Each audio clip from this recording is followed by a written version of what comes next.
Good morning, everybody. Welcome to another lesson with Papa Lim. Okay, today our physics topic here will be looking at another representation of pressure. The previous lesson we talked about for pressure, we look at a generic formula whereby we look at force over area to calculate pressure in solid, liquid, gas. But in this section here, we'll look at pressure again using the same formula, force over area. But we will be looking at is pressure in a liquid. In liquid here, what we are looking for is the pressure exerted by liquid himself. We still can resort to force over area, definitely, to calculate pressure. But for liquid, because of their nature, whereby they can occupy different shapes and sizes, all these things, so it's actually quite hard to calculate the contact area if you look at pressure. Okay, because pressure, we are looking at the standard formula. Pressure is force over area. So you actually need the perpendicular contact area if you want to calculate the pressure. For fluid, because of the nature, is able to occupy any shapes. Okay, the area that we are calculating is actually quite difficult in real life, okay, to actually calculate the contact area.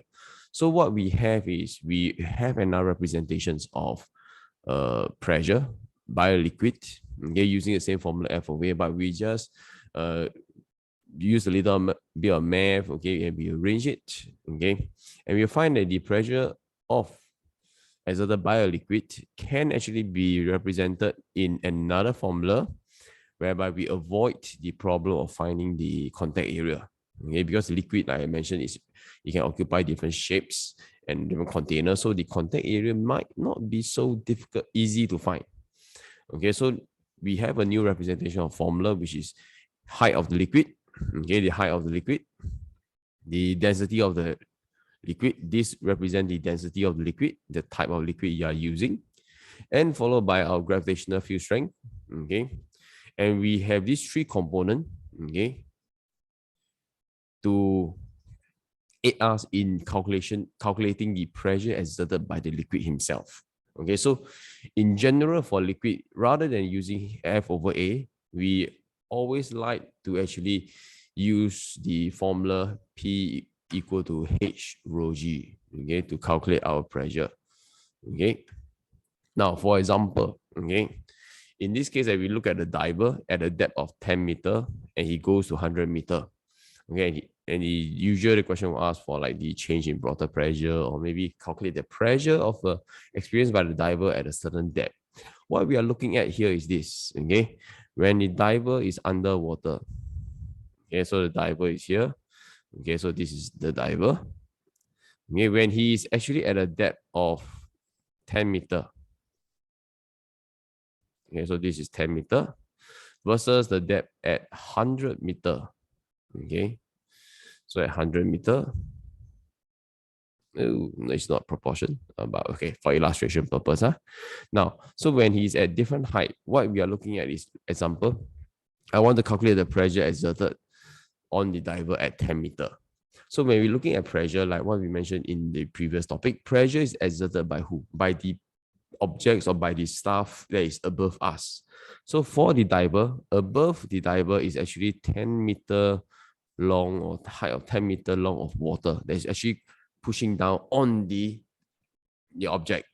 Okay, so when we look at the object that is weighing down on the diver at 10 meter, we are looking at just 10 meter of water.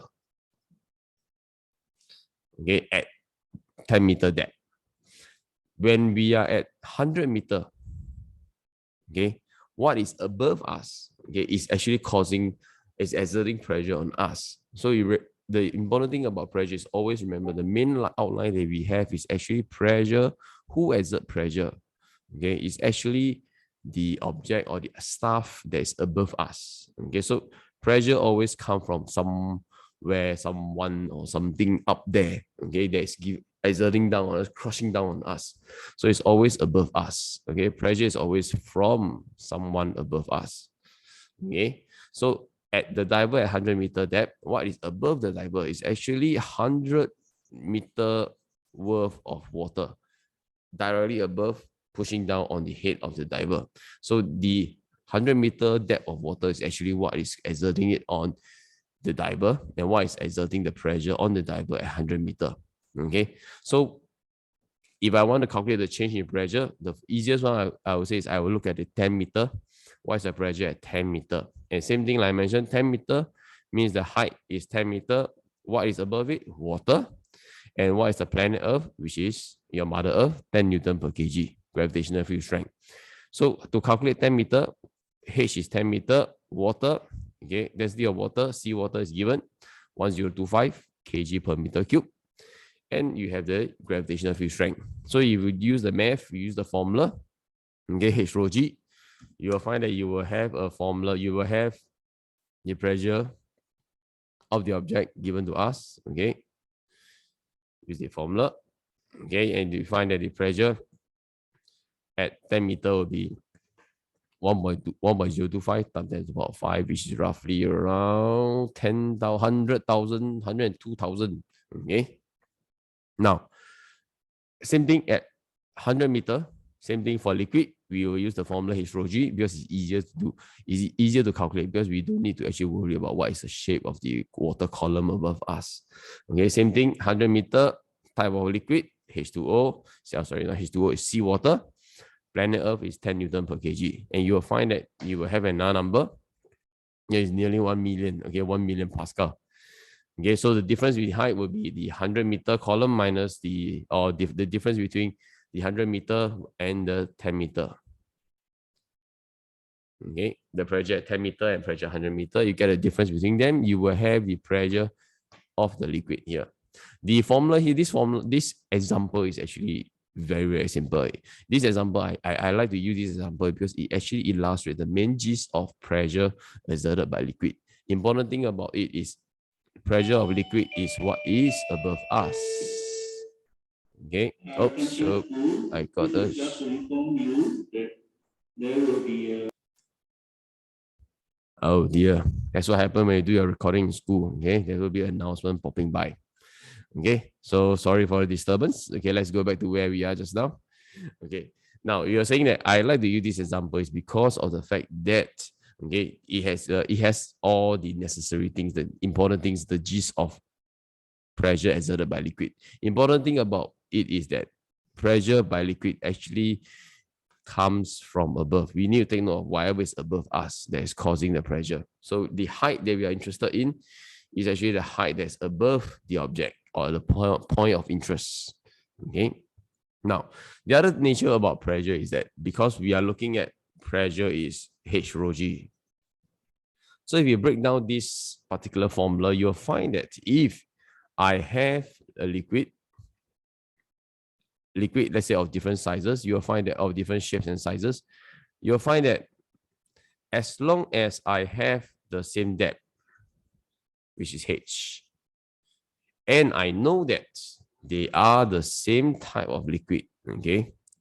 So I know that they are the same type of liquid, okay, the same type of liquid, the same type, and I know that they are on the same planet, okay, which is Mother Earth. Okay, if I know that they are on the same planet, they are on the same height, they have the same type of liquid I'm using, you will find that the pressure exerted by all of them will actually be the same. So this is what we commonly say is that at equilibrium, okay, let's say if I have a container, okay, that's of different shapes as seen here, okay, rectangular, contact area, I have a circular nature here, okay, or I have maybe a white base area like cone shape area, okay, you'll find that, or maybe a slanted height, okay. So even though that the shapes and sizes of the container is different, but inherently that once I let them point all the water, let them come to equilibrium, come to a standstill, you'll find that as long as they have the same depth, they have the same height, they have the same type of liquid, which is rho, and they are on the same planet, G, you'll find that they will be exerting the same pressure throughout, okay, despite the location. Example this, okay. Oh, why can't I erase? Yeah, here it is. Now, so let's say, for example, right, if I want to look at this particular area, okay, different color. So let's say I take a blue one. the red one now. So I want to look at this particular point. Okay. Now let's say for the same level here, I want to look at this area. Okay, I want to look at this area, the same height level. Okay, so let's say they are all the same height level. You'll find that at point X, point A, B, C, and D. Okay. You'll find at point A, although they are at different part of the container, but because they have the same height, okay, which is here, and they are of the same liquid, and they are in the same planet, you'll find that pressure at A, B, and pressure at C, and pressure at D, okay, they experience the same amount of water above it. Okay, it's the same height above it, crushing down on them. You'll find that the pressure at this 4 point is actually the same. Okay, so this is what we mean by when you use the formula H rho G, you'll find that pressure of the same height in the same type of liquid, they actually exert the same amount of pressure. Okay, now same to illustrate this, okay, if you really, let's say if you understand what is going on by the pressure exerted in liquid comes from the height above them, okay, you'll find that, okay, this example is actually quite simple. Okay, at your own time, okay, you can actually look at the pressure exerted by different point A, B, C, D, E, F, G, and H. Okay, you should be, or you need to be able to identify that the pressure exerted at different areas, some of the points are actually identical. For example, like I mentioned to you, at point G, pressure at G and pressure at H, despite they are like one on the left and one is on the right, different location, you'll find that the vertical column above them, the amount of water that's above them is actually H2. Okay, 2.5 meter. So for point G, the amount of liquid that's directly above them is 2.5 meter. H, it will be 2.5 meter of water. You'll find that the height G and height at H, they are actually the same. And when the liquid, type of liquid at G and the type of liquid at H, they are also the same. The planet they are on is also the same. And because these all the three factors are actually exactly the same, you'll find that we can actually conclude that G and H is actually the same pressure. They actually possess the same pressure, which is why I commonly tell students to always constantly remind themselves, if you have the same pressure, when you will have the same pressure when you have the same height, when you have the same liquid, and when you are on the same planet. Okay, so this G, this is your H, and this is the density, okay, of the liquid. When you have all these three factors the same, you'll find that the pressure at the points will actually be the same. Okay, so this is what I would say, this is what the essence of looking at the math, how you relate the math to the physics concept of pressure. Okay, at your own time, okay, you can pause this video now and actually you can look at to calculate what is the pressure at A and which point is the same, having the same pressure at point A, and at point E, okay, what is the pressure at point E, who is exerting the pressure on point E, and actually which points are having the same pressure at E, same as E. Okay, so with this example, you can actually look at you will be able to come up with 3 sets of data, okay, at 3 different pressure points, and at each 3 pressure points, they are different points, they are having the same pressure as them.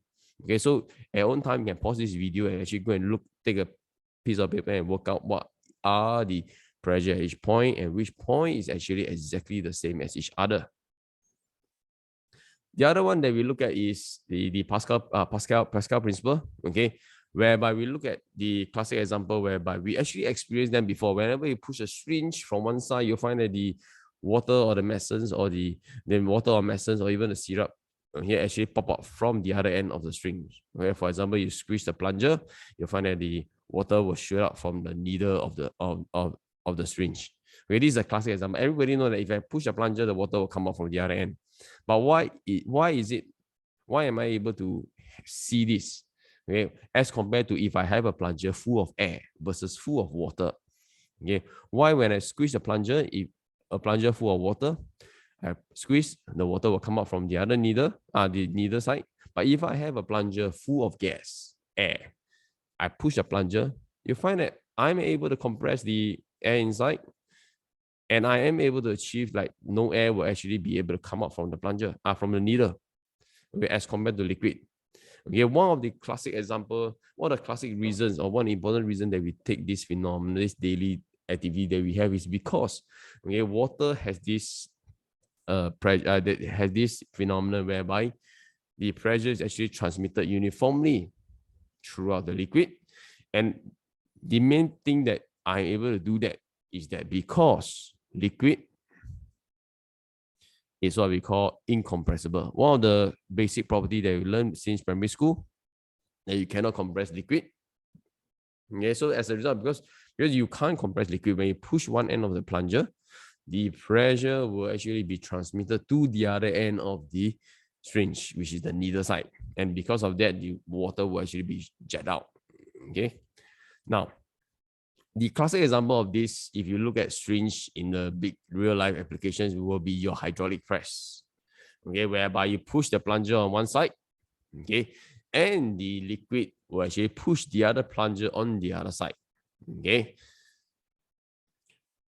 Now, hydraulic press uses the main principle of Pascal principle, whereby the pressure at X is actually equal to the pressure at Y, because pressure is transmitted uniformly in a liquid.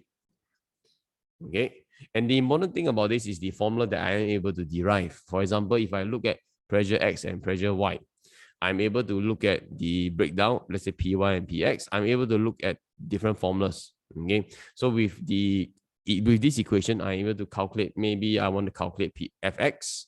What's the force exerted I need to exert to actually push up the pressure, push up the car, which is maybe having a force Y.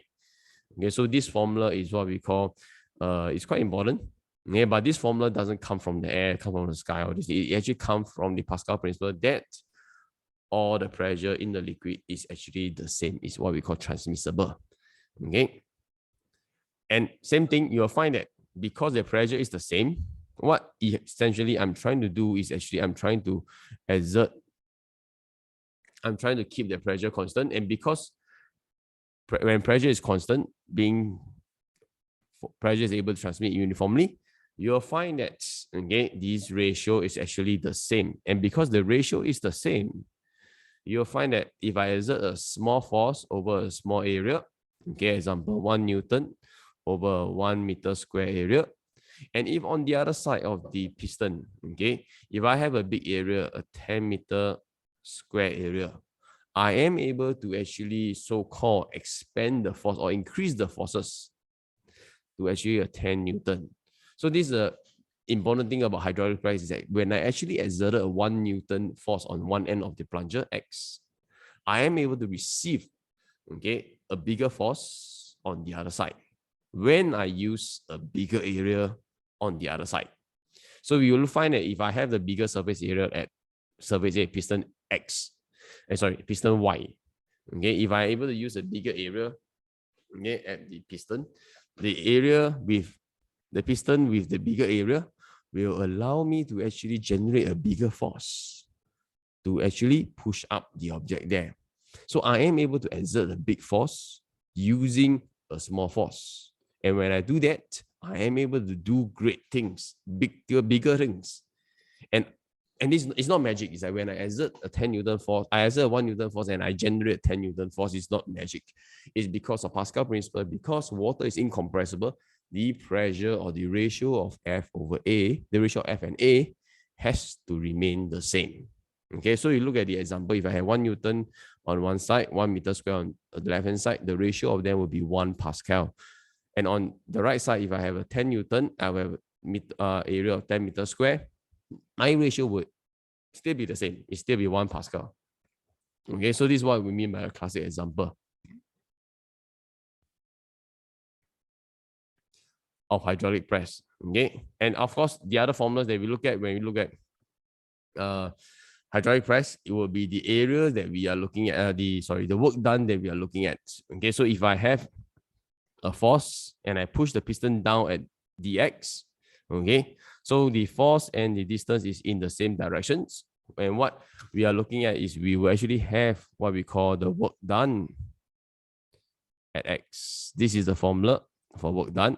Okay, force and distance is in the same direction. And as what we know in your previous topic, conservation of energy, energy has to be conserved, okay, in ideal situation. So which means that the force exerted on the other side of the pistons and the distance moved by the pistons, I will be able to calculate the work done at y. And the work done at y, okay, will allows me to have actually, I'm able to use it with conservation of energy to allow me to generate some formulas, new formulas, which maybe allows me to calculate maybe the distance moved by the piston at either end, or maybe at one of the end, and to look at how much energy is lost or is being transmitted. So a classic example that we have when we look at a hydraulic press is pressure of one side is actually equal to the other side. Okay. And the other classic formula that we always use is conservation of energy, whereby the work done on one side of the piston is actually converted 100% to the other side of the pistons in the ideal situation. So in essence, okay, the formula, when you look at hydraulic press, we're actually looking at Pascal principle, and actually we are actually looking at the topic before this, conservation of energy. Okay, the same thing as hydraulic press, hydraulic brakes, okay, whereby because the area I'm looking at, okay, is much bigger. This area is much, the piston on the wheel side, the area here is actually much bigger. So because I exert a small force over a small area, and when I use a big area here, the A2, okay, I am actually able to generate a bigger force at A2, at position 2. And because the force is bigger at position 2, I am able to jam the brake. I'm able to stop the brake or reduce the speed of the car just by me pressing a bit, okay, on area 1. Okay, because pressure is transmittable, the pressure at 1 is actually equal to pressure at 2. And what I'm doing is I'm actually using the surface area, the contact area. By changing the contact area, I'm able to generate or change the force exerted at that area. Okay, so this is what we mean. This is how we use actually hydraulic press. That's why in car we actually need hydraulic brakes. Okay, so this is a classic example that we have. Okay, when we look at hydraulic press. Okay, so the usual question they will come up, they will actually give you the area of the two pistons. We might take a look. One is big, one is small. So this will be 2 meters square. Okay, the piston will be 2 meters square, and the piston here will be 10 meters square. Okay, a bigger one thing you have to be very alert is that when I use different area, the force generated will be different, but the pressure at 1 will always be the same as the pressure at 2, because water being incompressible, pressure is transmitted evenly. Okay, then after that, usually example, you look at the math, they'll ask you to calculate the force needed. Okay, and eventually you will actually be looking at the conservation of energy. Okay, whereby work done at 1 actually will be the same as work done at 2. What happened? Okay, and when I use work done, I'm actually able to calculate the distance moved by each piston. Okay, so let's take a look at the math when we're solving it. Okay, the approach to solve, I would say, hydraulic press question is that generally they are quite similar. Okay, so you look at the pressure. Okay, so here what I'm looking at is I'm looking at the pressure at the one side. Okay, I'm looking at pressure at one side. This will be the pressure at the 10-meter area, 10 meters squared. And similarly, because they are incompressible, the pressure at piston 2, okay, the 2 meters squared, they are actually the same. Okay, so in essence, okay, I'm actually equating these two pressures to be the same because of Pascal principle. And as a result, I'm able to calculate the force generated at P2. This is the pressure force exerted at location 2. Okay, so take a look. Location 2, actually I have a 2,000 Newton. At position 1, I actually have a 10,000 Newton force. Okay, so which means my force actually reduces by 5 times. Okay, if you look at force at the 10 meter square and the force at the 2 meter square. Okay, it reduces, but it doesn't, it is not magic. It actually reduces because I changes the area, the contact area. Okay, and similarly, like I mentioned before, if you look at the work done principle, okay, you'll be able to calculate the piston move by the whichever piston that they give you. Okay, so the main essence here we look at is, you look at the approach is we actually uses conservation of energy. There's another way of doing it. If you don't want to use conservation of energy, you can look at the conservation of volume. Okay, whereby the volume of piston 1 and the volume of piston 2 is actually the same. Okay, for conservation of volume, okay, you can ask when we meet in class, we can actually go. I can show you an example of how we use conservation of volume. Okay, if not, okay, for those who are not in my class, you can actually approach your teacher. We are actually, all of us are quite familiar with this approach, whereby we use conservation of volume. Okay, just another way of looking at it, rather instead of using conservation of energy. Okay, go and you can take a look at your teacher. If you need me to get a detail of the workings or the explanation, just drop me an email or leave me a comments at the bottom. Okay. Then after that, we have the last example. Okay, whereby we look at pressure at different levels. Remember, pressure at different levels is actually caused by pressure, the water that's above that point. Okay, so in general, if you look at a tank, the pressure is always thicker at the bottom. You take a look, it's always thicker here as compared to the top. Okay, one of the main reasons is because the pressure at the bottom here and the pressure at the top, okay, the top, the pressure at the bottom, okay, they are actually slightly different. Okay, this is actually more prominent if you look at reservoirs, or maybe like sea, if you're looking at maybe a big aquarium whereby you have a big water level, a big height difference between the top and bottom. If you look at reservoir, if I'm looking at a dam, you'll find that the dam is actually built such that the bottom area is actually thicker. Okay, one of the reasons is because of the water at the bottom. At the bottom of the reservoir or the aquarium, you'll find that the water level above it is actually the difference is actually quite a lot. So when you have a lot of water, okay, for example, in this case, you have a lot of water above it. At the bottom, the pressure you're experiencing is actually caused by who? The water that's above it. So if we have a dam or aquarium that is like a big height difference, we have a lot of water, you'll find that the pressure at the bottom is actually several times larger than the top because of the amount of water level presence. And because the pressure is actually larger at the bottom, the force exerted at the bottom will also be increased. As a result, you actually want the tank or the dam or the aquarium at the bottom to be actually slightly thicker to withstand the large pressure, to prevent it from breaking. Okay, so that's why most of us, when we construct aquariums or even dam, you'll find that the bottom side is actually thicker as compared to the top side. Okay, this is the more the main reason. Okay, it's not because there's some aesthetic aesthetic reasons or like want to make it look nice. Okay, it's more for pragmatic reasons. Okay. So here we are at the last section of pressure at liquid. We have run through the representation of pressure by a liquid, okay, H rho G. And we also look at hydraulic press. How do we look at liquid? Primarily because liquid is being incompressible, the Pascal Principle. And I am able to use this in hydraulic press. And two of the common mathematical approach I look at is actually pressure at one point is actually the same as pressure at the other point in the hydraulic press. And I also like to use conservation of energy, whereby work done at one side is actually the work done at the other side. Okay, assuming there's no losses. Okay, so in a nutshell, okay, this is where we are now. So if you have time, okay, if you are not sure about any section, okay, feel free to just pause and go back to that section and re-watch and to get a clearer picture.